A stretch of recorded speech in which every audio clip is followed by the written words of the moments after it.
देवी राधा रानी की सच्ची कहानी। जानिए कैसे खुद राधा रानी चली आई एक सेठ की बेटी बनकर। दोस्तों, इस कहानी में हम बात करेंगे कि किस तरह जब हम सच्चे मन से भगवान को पुकारते हैं तो वह दौड़े चले आते हैं और हमारी पुकार जरूर सुनते हैं।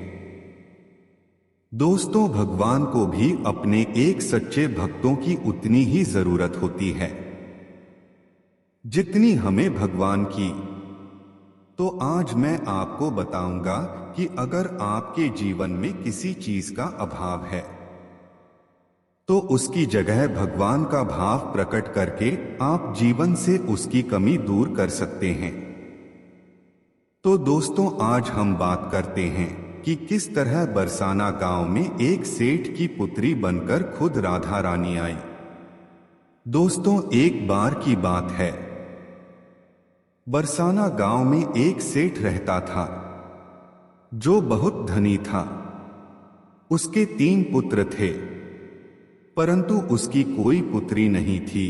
कुछ समय पश्चात उसकी पत्नी का देहांत हो गया और सभी पुत्रों की शादी हो गई। सभी पुत्र अपने अपने कार्य में व्यस्त रहने लगे, अपने बच्चों में, अपने पत्नी के साथ। सेठ के दिल की बात सुनने वाला कोई नहीं था। सेठ को शुरू से ही इस बात का बहुत दुख था कि उसकी कोई पुत्री नहीं है। लेकिन अब उसकी पत्नी की मृत्यु के बाद उसको यह दुख और सताने लगा और वह इस बात को लेकर परेशान रहने लगा कि उसकी कोई पुत्री नहीं है। एक दिन एक महान पंडित उसके घर पर आए और उसे दुखी देखकर उसने पूछा कि तुम्हें किस बात की परेशानी है, तुम क्यों दुखी हो। तो उसने अपने दुख का कारण पंडित को बताया कि मेरी कोई पुत्री नहीं है, इस वजह से मुझे अपने जीवन में यह अभाव रहता है कि मेरी कोई पुत्री क्यों नहीं है।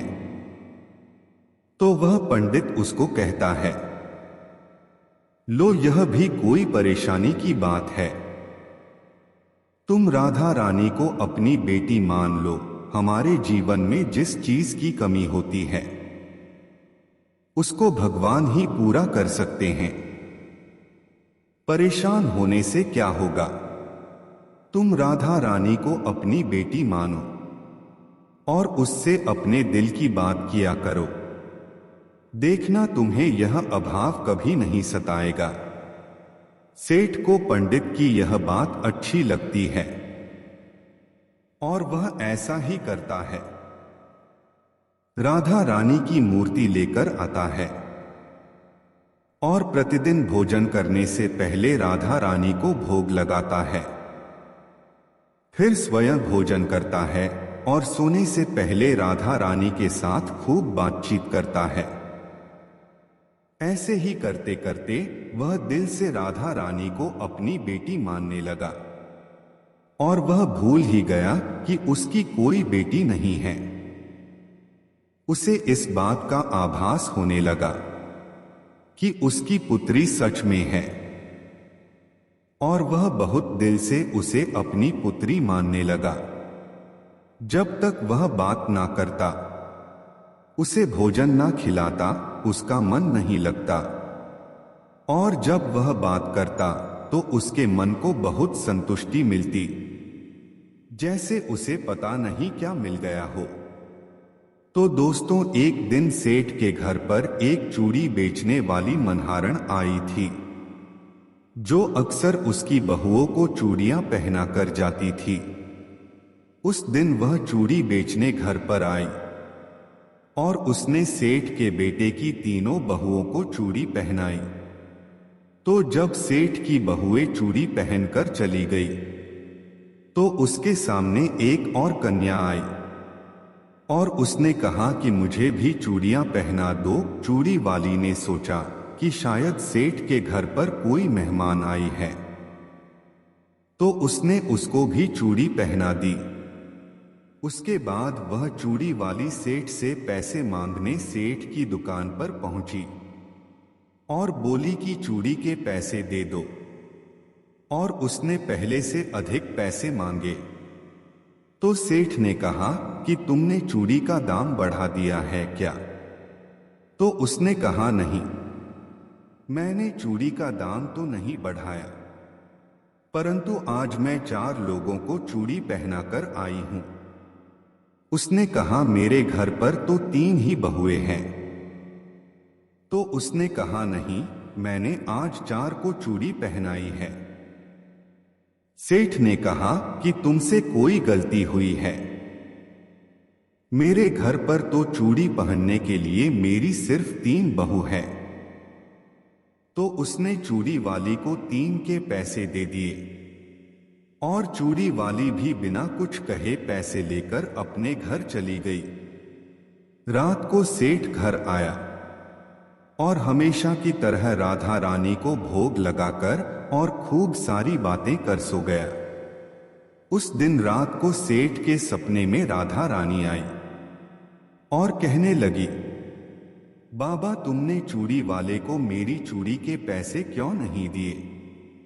जब तुम मुझे अपनी बेटी मानते हो तो तुमने मेरी चूड़ी के पैसे क्यों नहीं दिए? और ऐसा कहकर एक लाडली बेटी की तरह रोने लगी। यह सब देखकर सेठ की आंख खुल गई और वह भी रोने लगा। जब सुबह हुई तो वह चूड़ी वाली के घर गया और बहुत सारी स्वर्ण मुद्राएं उसके पैरों में रख दी और उसने बताया कि तुम कल सच बोल रही थी, तुमने कल 4 को ही चूड़ी पहनाई थी। मैंने राधा रानी को अपनी बेटी माना है। तुम बहुत भाग्यशाली हो जिसको राधा रानी के दर्शन हुए हैं। मैं इतने दिनों से उनके दर्शन को तड़प रहा हूं और तुमने एक बार में ही उनके दर्शन कर लिए। यह बोलकर रोने लगा और बोला कि तुम्हें चूड़ी का जो भी दाम चाहिए मुझसे मांग लो। यह सुनकर मनहारण के आंखों में भी आंसू आ गए और उसने मन में सोचा, जब मुझे खुद राधा रानी के ही दर्शन हो गए हैं तो इससे ज्यादा मुझे और क्या चाहिए। और उसने सेठ के सामने हाथ जोड़कर कहा कि तुम्हारी वजह से मुझे राधा रानी के दर्शन हुए हैं, जिससे मेरा यह जीवन सफल हो गया। मुझे कुछ नहीं चाहिए। तो दोस्तों देखा कि जब हम भगवान को दिल से पुकारते हैं, उनकी पूजा अर्चना करते हैं, तो वह कैसे हमारे पास दौड़े चले आते।